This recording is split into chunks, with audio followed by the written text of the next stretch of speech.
Hello everyone, today I will present Haiti most urgent and preventable disease burden, lower respiratory infections or LRIs. Every day in Haiti, approximately 9 children under 5 die from pneumonia, a disease preventable with a vaccine costing less than $4. LRIs remain the leading infectious cause of death among children worldwide with a disproportionate impact in low-income nations like Haiti. So Haiti public health expenditures stands at just 0.43% of GDP compared to the 5.41% average for low-income countries. The health system cannot address this crisis alone. In the next few minutes, I will cover 3 points: who is most affected, what risk factors drive LRI deaths, and what proven interventions can cut those deaths in half. So, LRIs account for 8.6% of all deaths in Haiti, making them the third leading cause of death, but also the most preventable among the top three. A study of six Haitian hospitals found that respiratory and diarrheal diseases together caused over 55% of pediatric hospitalizations, nearly 30% of under 5 deaths. These are diseases with well-established and low-cost solutions. Children under 5 bears over 65% of all aeroride-related dailies in Haiti, with infants under 1 year most vulnerable. Males experience 15 to 20% higher death rates than females across ages. Adults over 70 are the second most burdened group. Critically, each child death represents roughly 70 years of life lost, compared to about 10 years for an elderly death.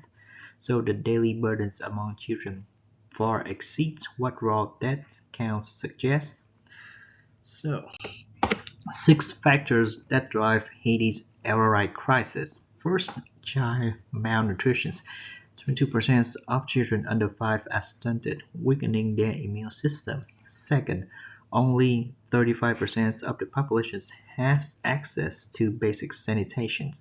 Third, over 90% of rural households use charcoal or wood for cooking, creating toxic indoor air. Fourth, 68% of children have received the PT3 vaccine series. Fifth, overcrowded urban housing accelerates transmissions. And sixth, Haiti spends just $55 per capita on health compared to 491 in Dominican Republic. Each of these risk factors is modifiable with targeted investment. Children under 5 account for about 46% of error-rate deaths, but over 65% of error-rate dailies. This gap reveals the massive economic productivity lost when young lives are cut short. From a public health investment perspective, targeting error-rates in children maximizes both health outcome and long-term economic returns for Haiti. So, to review, LRIs are the most preventable top cause of death in Haiti. Children bear the heaviest burden, and six modifiable risk factors drive the crisis. Our proposed solutions are fourfold. First, expand pneumococcal and HIV vaccinations to 95% coverage at $2 to $4 per child, which could reduce child error mortality by 30 to 40%. Second, train more than 3,000 community health workers in early pneumonia diagnosis. Third, subsidize clean cook stoves in 500,000 households. Fourth, integrate zinc supplementations and wash infrastructure in 5 priority departments. Total request 45 to 65 million over 5 years for an estimated 55% reductions in LRI deaths. So Haiti spent $85 per person on healthcare versus $491 in Dominican Republic. Only 0.43% of GDP goes to public health.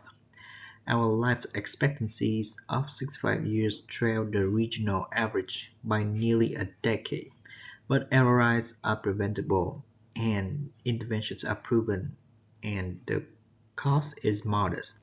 I urge that all of you to support this cause through advocacies, awareness, and demanding that institutions like the World Bank investment in Haiti's future. Thank you.